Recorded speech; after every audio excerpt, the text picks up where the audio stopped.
ഇത് ഇങ്ങനെ ഒരു ഉരുളക്കിഴങ്ങ് ഫ്രൈ ഉണ്ടാക്കിയാലോ?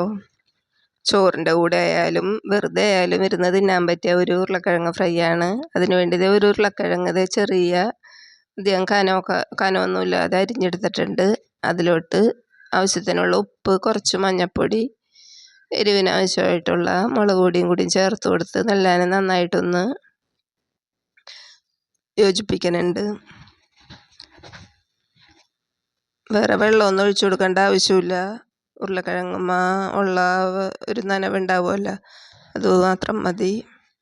പിന്നെ ഫ്രൈ പാൻ അടുപ്പത്ത് വെച്ച് വെളിച്ചെണ്ണ ഒഴിച്ചു കൊടുക്കുന്നുണ്ട്. അധികം വെളിച്ചെണ്ണ ഒഴിക്കാനില്ല, കുറച്ച് വെളിച്ചെണ്ണ ഒഴിച്ചു കൊടുക്കണുള്ളൂ. എല്ലാനും ഒന്ന് നിരത്തി വെച്ച് കൊടുക്കുക. ഉരുളക്കിഴങ്ങ് എല്ലാനും ഒന്ന് നിരത്തി ഫ്രൈ ആക്കാനായിട്ട് വെച്ച് കൊടുക്കുക. ഒരു വശം ഒന്ന് മൊരിഞ്ഞ് വരുമ്പോൾ തിരിച്ച് ഇട്ട് കൊടുക്കുക. ചെറിയ തീയിൽ മാത്രമേ ഇട്ട് കൊടുക്കാവുള്ളൂ കേട്ടോ, അല്ലെങ്കിൽ കരിഞ്ഞു പോകാൻ ചാൻസ് ഉണ്ട്. ഒരു വശം മൊരിഞ്ഞിട്ടുണ്ട്, എല്ലാനും ഒന്ന് തിരിച്ചിട്ട് കൊടുക്കുക.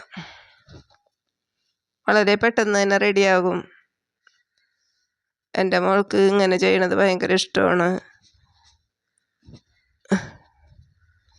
സ്കൂളിലൊക്കെ കൊണ്ടുപോകാനായിട്ട്, ചോറിന് സ്കൂളിൽ കൊണ്ടുപോകാനായിട്ടൊക്കെ ഭയങ്കര ഇഷ്ടമാണ് കൊച്ചിന്.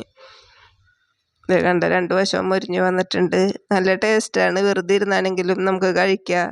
അപ്പോൾ എല്ലാവരും ഇങ്ങനെ ട്രൈ ചെയ്ത് നോക്കുമല്ലോ അല്ലേ?